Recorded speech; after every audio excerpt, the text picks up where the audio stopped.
This recording is the continuation of the earlier recording. In the earlier recording, we have already derived that for a given supply function like this, where for a given cost function like this, where cy equals to y square plus 100, y is greater than 0, and when nothing is being produced and cost is equal to 0, at that point, the long run supply curve is given as p equals to 2y. This we have already derived.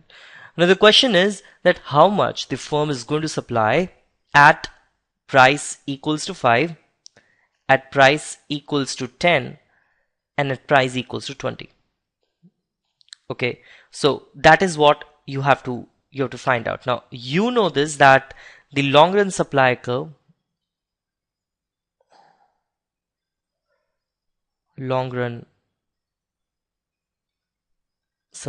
is already given as p equals to 2y for y greater than 10. Okay, this has been already given to you. Now in case if p is equal to 5, then in that case y equals to 2y or y equals to 2.5. Let's see whether this is feasible or not according to the supply function. Okay, first of all, y is equal to 2.5. Fine, but you have already derived that y should be greater than 10. This will not be feasible.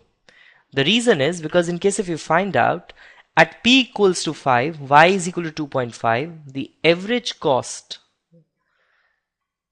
which is given by y plus 100 by y, in case if you plug in this 2.5 here, you'll be getting the average cost as 42.5.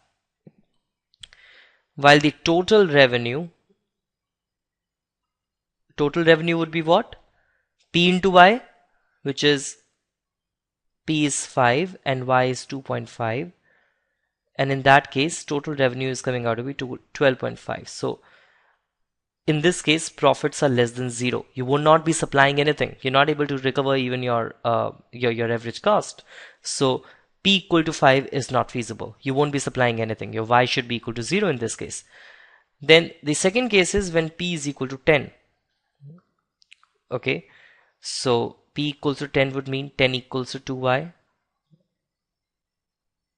Okay, and y is equal to 5. Clear? So your y is equal to 5. Now what will happen is, again in this case, y should have been equal to 10, greater than 10 for this to be feasible. Fine. So what will happen? What is your average cost? Average cost is given by y plus 100 upon y, which is 5 plus 100 by 5, which is 25. And what is the total cost? Total cost is 25 into 5, which is 125. And what is the total revenue in this case?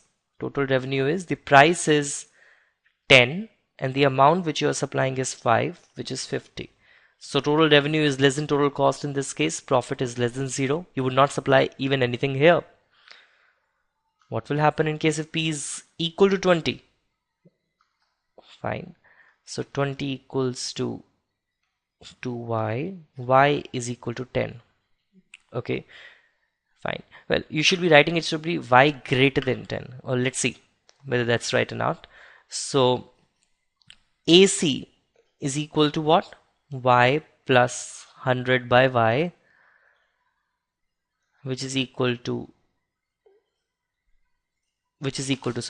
10 plus 100 by 10 is 10, which is 20, and the